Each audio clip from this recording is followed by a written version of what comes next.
Cristiano Ronaldo balik lagi jadi setan bang. Ini setan merah deket setan merah lagi gitu ya. Nah kita lagi ngomongin Ronaldo dalam suasana lagi hujan-hujan gini nggak enak banget ya. Hujan-hujan ngomongin cowok. Cowok ya. Aduh, harusnya cewek harusnya ya. Oke, gimana? Selaku penggemar MU nih ceritanya. Ya senang lah, pasti senang lah ya balik ke MU. Oh balik MU senang. Ya tapi ya udah kakek-kakek sih. Masih 30. Ya, 36 itu ya, kalau di sepak bola udah tua. Sih. Apalagi kalau untuk levelnya ini ya. Tapi dia enggak lah, kan dia kan masih penyerang atau gelandang ya, masih bisa bukan lah. Gelandangan lah yang pasti. Gitu, jadi bisa. Dan ya banyak yang yakin bahwa MU bakal melejit kan nanti katanya karena ada dia mungkin bakal jadi juara setelah sekian lama nggak megang trofi kan ya. Paling enggak semangatnya nambah lah, semangat skuadnya MU. Terus yang pasti supporternya kan seneng banget lah. Ya, yang pasti makin kaya, makin banyak merchandise-nya ini beli pasti nanti. Itu dia. Itu sih. Aku sih yakinnya tujuannya kayaknya bukan supaya MU berhasil atau gimana. Enggak. Orang setelah dia itu kan pakai jersey terus dia foto tuh berapa ratus miliar tuh gitu dia dapat penambahannya. Ya sih, karena kayak kasusnya ini kan, maksudnya kalau aku bilang sebenarnya Ronaldo di Madrid sebenarnya udah selesai sih, maksudnya setelah itu puncaknya dia jadi bintang lah, udah selesai, jadi dapat Ballon d'Or berapa kali, terus dapat penghargaan gol terbanyak dan macam-macam gitu kan. Pas dia pindah ke Juventus itu aku yakin udah itu sih udah habis sih sebenarnya, maksudnya udah ya memang masih bisa main dan masih bagus gitu, cuma ya udah gitu karena udah terlalu terkenal bang. Dan dia juga memang sudah terlalu ya namanya mega bintang ya, disebutnya juga mega bintang, jadi ya susah, jadi susah. Maksudnya kalau aku jadi pelatihnya juga pasti langsung minder ya? Minder lah karena pengaruh gitu kan. Yang terjadi di Juventus kan gitu kan. Akhirnya karena dia sangat dominan, akhirnya ya mungkin pelatih jadi sesuaiin taktik ke dia gitu kan. Malah jadi nggak jadi bagus kan ceritanya gitu. Jadi kalau cuma ngutamain dia ya jadi susah juga karena dia kan tim kan, kerja sama gitu. tim. Gitu. Jadi mungkin dia peduli tentang prestasinya dia, tapi mungkin jadi prestasi tim susah keangkat juga. Nah, kayak kasus yang di tadi malam tuh barusan tuh yang MU kalah kan sama yang bos itu kan. Pas dia turun setelah dia masuk ke bangku cadang kembali lagi, maksudnya udah keluar dari permainan kan masih 70 kalau salah gitu. Nah, tapi dia itu tuh ikut ngatur-ngatur dari belakang. Tetap Sokir yang maju terus ngomongin, tapi dia tetap ngomong di belakang gitu. Jadi seolah-olah jadi pelatih kedua tuh. Ya, itu tadi karena udah senior. Jadi di sepak bola seperti aku bilang tadi, dia udah kakek-kakek kan gitu. Jadi umurnya udah 36, harusnya kalau pemain bola mungkin idealnya itu batasnya 33 lah, 32. Nah tapi dia mungkin karena memang masih pengen main bola, jadi dia dan masih bagus ya. Dan masih bagus dan masih prima fisiknya. Tapi bisa jadi juga mungkin dia kontraknya nggak cuman jadi pemain, dia juga mungkin jadi coach. Jadi kalau kayak main championship manager, ingat apa jadinya? Championship manager gitu. Jadi di situ kalau pemain-pemain yang udah usianya di atas 30 pasti ditawarinya kontraknya coach player coach, baru dia approve gitu loh di game itu. Jadi itu juga mungkin sama kali ya. Jadi biar dia dapat satu privilege tertentu lah. Iya. Jadi bisa memotivasi kawan-kawannya, gitu. Bisa ini gitu ya. Iya sih, cuma ya kasihan aja sih Ole. Iya sih. Karena beda umur mereka mungkin gak terlalu jauh ya. Emang gak terlalu jauh sih. Paling jauh mungkin 10 kali ya. Enggak. Ya sempat main bareng kan ya. Sempat main bareng ya. Gitu. Jadi itu. Terus itu juga ya kayak di timnas Portugal pas Euro kemarin juga gitu kan. Sama pelatihnya juga jadi kayak itu. Kok jadi kayak dia yang jadi ngelatih. Kok gitu. Ini kayak jadi kakak beradik gitu. Itu yang jadi itu pertanyaan. Kalau udah kayak gitu takutnya malah bukan tim lagi yang penting. Tapi ya jadi dia segalanya. Dan gara-gara itu kemarin Solskjaer kan ini kan diisukan akan dipecat. Nah itu juga jadi masalah kalah kan, gitu. kemarin kan gitu kan. Itu kayak kasusnya sama, maksudnya di 3 tahun belakangan Barcelona lah, kan pelatihnya ganti-ganti terus tuh. Seolah-olah karena gak cocok sama Messi. Iya gitu. Nyebut Messi kan gak apa-apa lah. Kan udah pindah juga dari Barcelona sekarang gitu kan. Ya gitu. Jadi ya terlalu karena udah mega bintang ya, jadi ya terlalu ini jadinya terlalu besar untuk dijadikan sebagai bagian dari kerja tim gitu. Jadi itu sih. Jadi kalau ini memang ya mungkin kupikir sih dia di MU nggak lama lah ya, paling setahun 2 tahun. Kalau kontraknya kalau nggak salah 2 tahun. Jadi karena nanti kalau udah usia 38 mau gimana lagi itu ngimbangin yang muda-muda lari segala macam. Meskipun kemarin kan jurnalis wartawan-wartawan Inggris tuh media-media Inggris bilang gitu, dia masih prima, dia masih bisa ngikutin larinya back muda gitu. Ya memang fisiknya masih bagus sih, harus diakuin di usia segitu sih itu disiplin banget sih kalau untuk dibilangnya. Gitu. Dan tapi kalau aku misalnya aku suka sama Ronaldo tuh bukan cuma karena permainan bolanya gitu. Apanya bukan lagi karena apa kalau ganteng enggak lah ya, kan aku cowok Pak. Ya nggak apa-apa juga kalau bilang ganteng. Terus nanti terindikasi ya kan. Terus ya dia orangnya humanis. Okay. Dia humanis, dia cukup sangat concern terhadap kemanusiaan dan juga membela hak-hak orang yang terpinggirkan, orang yang didiskriminasi. Ya. Mungkin seperti teman-teman di Palestina kan, dia juga memang dia support perjuangan Palestina. Dia support gitu, sampai dia kemarin juga menghindari salaman sama Perdana Menterinya Israel gitu kan.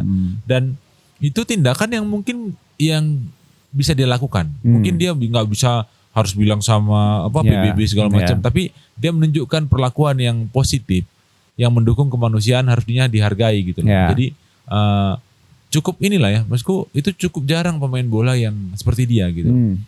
Dan termasuk juga kayak yang paling menyentuh di negara kita ini kemarin kalau bicara soal kemanusiaan. Oh yang ini ya, bocah yang tsunami Aceh itu ya. Martinus kan. Martinus itu kan dia karena pakai bajunya Portugal kan. Iya, gitu, baju Rui Costa waktu itu. Nah jadi terus akhirnya ketemu sama Ronaldo dan disekolahin dan dianggap seperti anak sendiri kan, jadi angkat gitu kan. Nah, jadi ini tuh pesan kemanusiaannya cukup dalam loh maksudku gitu loh. Iya. Martinez itu kan karena emang juga ini ya, maksudnya walaupun sekarang nggak jadi pemain bola ya, tapi karena aku ngeliat sih karena Ronaldo juga mungkin background keluarganya dari keluarga yang nggak terlalu ini ya. Keluarga yang memang berkekurangan. Iya, di kota kecil lah gitu. Jadi nggak. Dan waktu dia pemain dia sekolah bola juga tuh ya sampai sepatunya juga nggak diganti-ganti gitu kan. Keluarganya juga sampai hemat makan gitu kan untuk ini supaya dia bisa itu. Tapi dia memang menunjukkan kerja keras gitu loh. Dia kerja keras dan hasilnya luar biasa kan. Ya. Fisik sebagus itu di usia 30-an akhir tuh memang ya. Aku ingat dulu waktu dia datang ke Liga Inggris tuh, dia main lawan Fulham. Waduh. Itu dia mainnya cuman sekitar berapa menit lah, belasan menit lah, nggak sampai 20 menit. Tapi itu bisa menyihir satu Old Trafford. Gila itu loh. Nah jadi keren banget loh. Enggak nyetak gol, cuma ngasih assist. Tapi keren banget itu usia 18 tahun. Gila ini. Wonder Boy waktu itu dia nggak itu. Jadi tapi ya gitulah. Habis itu jadi berkembang di MU ya. Jadi besar gitu kan. Masih main bareng sama ini ya. Beberapa legenda-legenda MU kan waktu itu. Iya masih bareng. Ada Van Nistelrooy juga dia masih bareng. Masih sama Giggs waktu itu ya. Giggs lah. Gitu. Ya itu Liga Inggris kapan ya? Tahun 2000-an lah itu pokoknya. Ya dan itu asik-asiknya Liga Inggris ya, maksudnya udah menjelang akhir asik-asiknya Liga Inggris lah gitu. 2000 sampai 2005 lah Liga Inggris itu asik. Setelah itu agak ke Barca, ke Spanyol. Iya, orang pada lihat Spanyol karena Ronaldo-nya juga akhirnya pindah ke Madrid kan gitu. Dan juga memang sihirnya Messi luar biasa kan. Akhirnya diakuin juga nih. Oh iya, ya kalau skill ya diakui, tapi kalau dari sudut kemanusiaannya kan lebih Messi kan keluarganya Ronaldo juga agak kelas menengah waktu itu, Bang. Walaupun agak ada masalah tapi agak kelas menengah. Mungkin enggak kelihatan itu juga karena beda background itu kali ya. Mungkin dan juga mungkin dia lebih pemalu jadi enggak terlalu kelihatan kalau ngelakuin kebaikan. Mana mungkin lah pemalu. Orang pemain bola udah mungkin pemalu, orang nonton ratusan ribu orang. Iya gitu. kan masih ini kalau ketemu fans mungkin nggak terlalu. Kalau Ronaldo kan skill bicaranya mungkin bagus ya, jadi bisa punya skill komunikasi yang baik. Iya itu dia juga ketemu fansnya tuh dia salam, dia mau tanda tangan, dia mau foto bareng gitu kan. Nah media maksudku merilis dokumentasi seperti itu, tapi nggak tahu kalau Messi itu kayaknya sepi. Ada sih, cuman ya memang nggak sekomunikatif Ronaldo gitu ya. Memang bawaannya mungkin lebih kalem bang. Gitu. Iya, jadi sepi. Ya nggak tahu. Nanti teman-teman yang fansnya Messi sama Ronaldo berantem lagi nggak apa-apa.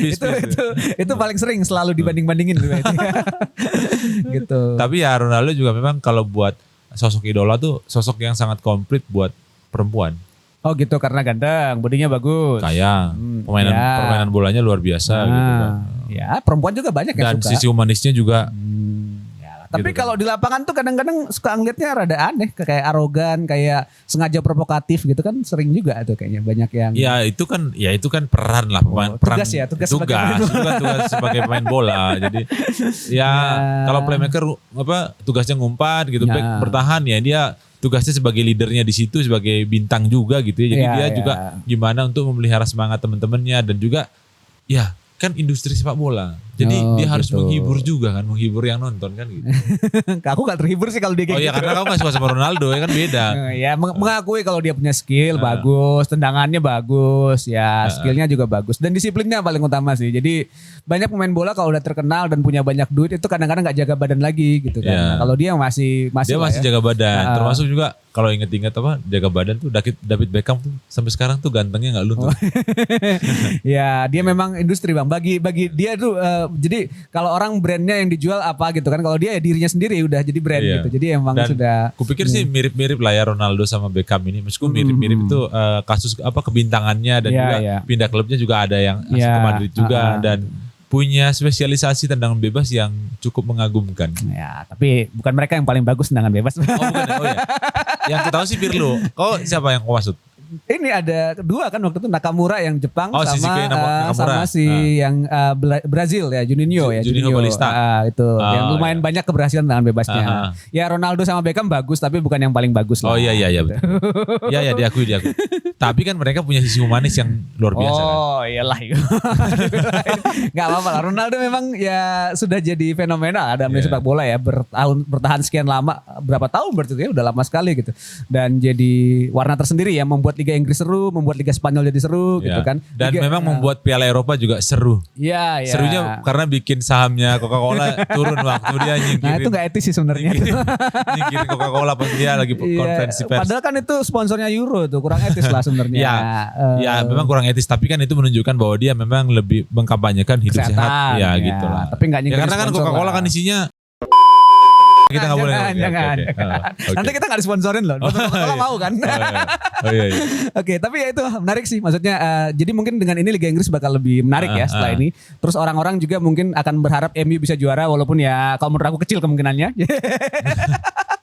Masih ada yang lebih bagus di sini. Tapi ya kita lihat nanti ke depannya sejauh apa fenomena itu dan bisa sekuat apa Ronaldo nanti. Mudah-mudahan MU ya kalau buatku sih ekspektasinya nggak terlalu tinggi ya, nggak juara sih. Paling nggak MU bisa stabil lah mental pemainnya dan juga mungkin di 4 besar gitu masih. Oh, oke, jadi masuk champion ya. Mudah-mudahan silip-silip nanti juara. Oke, kalau teman-teman punya komentar lain ya, yang pro atau kontra sama Ronaldo, silakan kasih kolom komentar. Jumpa lagi nanti di obrolan vokal berikutnya. Salam kawan-kawan semua. Thank you.